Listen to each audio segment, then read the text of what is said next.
ఇందులో ఇంకొక ఇష్యూ ఉంది. వాస్తవానికి ఇక్కడ ఒక రాష్ట్ర ప్రభుత్వం ఇంకా సోయికి వచ్చిందో లేదో నాకు తెలియదు, కానీ ఇంతసేపు గోదావరి నీళ్ళ మళ్లింపే అనుకుంటున్నాం. గోదావరి బనకచెర్ల ప్రాజెక్టులో కృష్ణా నీళ్ళ మళ్లింపు కూడా ఉంది.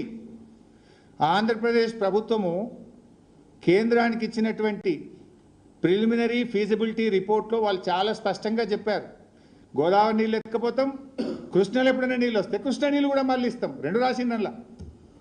అంటే గోదావరి నీళ్ళలో తెలంగాణకు గుండు కొట్టుడే, కృష్ణా నది నీళ్ళలో కూడా నాగార్జున సాగర్ కూడా లావట్కపోతామని చెప్పిండ్రు. That I will show. అందులో స్పష్టంగా మెన్షన్ చేయడం కూడా జరిగింది, మీకు అక్కడ చూపించడం జరుగుతూ ఉంది. అయితే దీంట్లో కూడా ఏంది, ఆంధ్రప్రదేశ్ నాగార్జున సాగర్ కుడి కాలువ నుంచి వాళ్ళు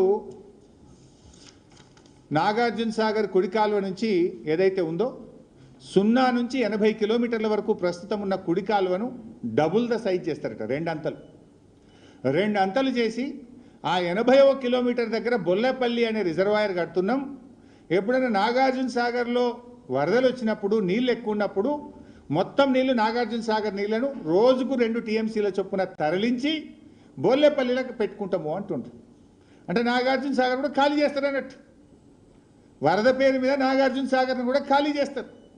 ఇప్పటికే నాగార్జున సాగర్ ప్రాజెక్టు వీళ్ళ తెలివి తక్కువతనం వల్ల, తెలంగాణ ప్రభుత్వం యొక్క రేవంత్ రెడ్డి ప్రభుత్వం యొక్క చేతగానితనం వల్ల అది సిఆర్పిఎఫ్ చేతిలోకి వెళ్ళిపోయింది, తెలంగాణ చేతికి వెళ్ళి బయటకు పోయింది. ఇప్పుడు ఏంది, కృష్ణాలో ఎప్పుడైనా నీళ్ళు వస్తే నాగార్జున సాగర్కి వెళ్ళి రోజు 2 టీఎంసీలు తీసుకుపోయి బొల్లపల్లిలో పెట్టుకుంటాం, అక్కడ 150 టీఎంసీలు రిజర్వాయర్ కడతామంటారు. అంటే ఇటు కృష్ణా నీళ్ళు లావట్టుకపోతారు, కృష్ణలో నీళ్ళు లేవనుకో అటు గోదావరి నీళ్ళు లావట్టుకపోతారట. అంటే 2 రకాలుగా తెలంగాణకు దెబ్బ తగులుతుంది. ఏ రకంగా చూసినా గోదావరి బనకచెర్ల ప్రాజెక్టు తెలంగాణకు మరణ శాసనం కాబోతా ఉంది. మిస్టర్ రేవంత్ రెడ్డి, ఇప్పటికైనా నిజాయితీగా పోరాడు, చిల్లర రాజకీయాలు బంద్ చేయి. ఈ చిచోర రాజకీయాలు కాదు, రాష్ట్ర ప్రయోజనాలు ముఖ్యం. ముఖ్యమంత్రి పదవి ఉంటుంది పోతుంది, కానీ ద్రోహం చేయకు. ఇప్పటికే నువ్వు తెలంగాణ ద్రోహివి అని నీకు ముద్రపడ్డది. తెలంగాణ ఉద్యమంలో ఎన్నడూ జై తెలంగాణ అనలే, ఎన్నడూ రాజీనామా చేయలే. చరిత్ర పుటల్లో నువ్వు ఎప్పటికీ తెలంగాణ ద్రోహివే. మరి ముఖ్యమంత్రిగా కూడా తెలంగాణ నీళ్లు ఆంధ్రాకు దారాదత్తం చేసి మరోసారి ద్రోహిగా చరిత్రలో మిగిలిపోకు. చిల్లర మనలు మానేసి డెమోక్రటిక్గా రాష్ట్ర హక్కుల కోసం నిజాయితీగా పోరాడాలని మేము హితవు పలుకుతా ఉన్నాం. This is about Banakacherla.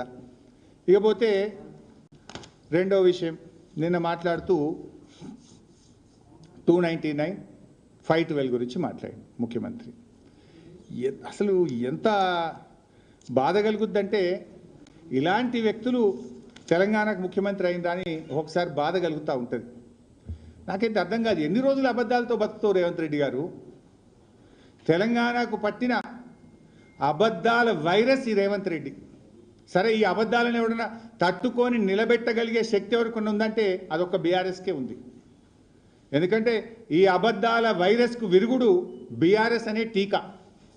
BRS అనే టీకానే రేవంత్ రెడ్డి అబద్ధాలను చీల్చి చెండాడుతుంది, రేవంత్ రెడ్డిని ముద్దాయిగా నిలబెడుతుంది. తెలంగాణ హక్కులు కాపాడగలిగేది ఒక బీఆర్ఎస్ మాత్రమే. ఎందుకంటే ఇలా బాధ కలిగేది ఏంటంటే, బయట వాళ్ళకి సద్దులు కడుతూ ఇంటి మనిషిపై నిందలేస్తున్నాడు. తెలంగాణ తెచ్చిన నాయకుడు కేసీఆర్. తెలంగాణ కోసం సెక్షన్ 3ని సాధించి 9 ఏళ్ళు కేంద్రం మీద పోరాడి ఒత్తిడి చేసి ఇవాళ కృష్ణానదిలో వాటా సాధించే ప్రయత్నం చేస్తుంటే కేసీఆర్, నువ్వు అలాంటి ఇంటి మనిషి కేసీఆర్ మీద నిందలేసే ప్రయత్నం చేస్తూ ఉన్నావు. అసలు నిన్న నువ్వు కేసీఆర్ మీద గన్ని వీడియోలు చూపించినావు, ఆ పేపర్ కటింగ్లు, వీడియోలు, నానా తంటాలు పడ్డావు. ఎక్కడన్నా బనకచెర్ల అనే పదం ఉందా? బనకచెర్ల ఒప్పందం ఉందా? అగ్రిమెంట్ ఉందా? ఇప్పుడు నేను చూపించిన బనకచెర్ల ప్రాజెక్ట్ ఆపాలి అని కేంద్ర ప్రభుత్వానికి లేఖ రాసింది నేను చూపించిన.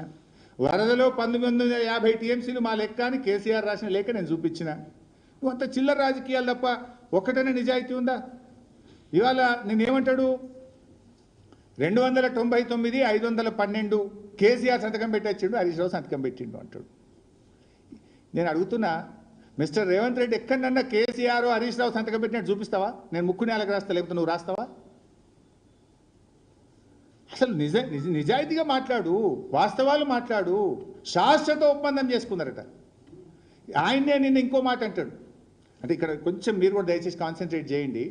ఆయనే నిన్న ఒక మాట ఏమన్నాడు, గోదావరి నదిలో తెలంగాణకు మా కాంగ్రెస్ ప్రభుత్వం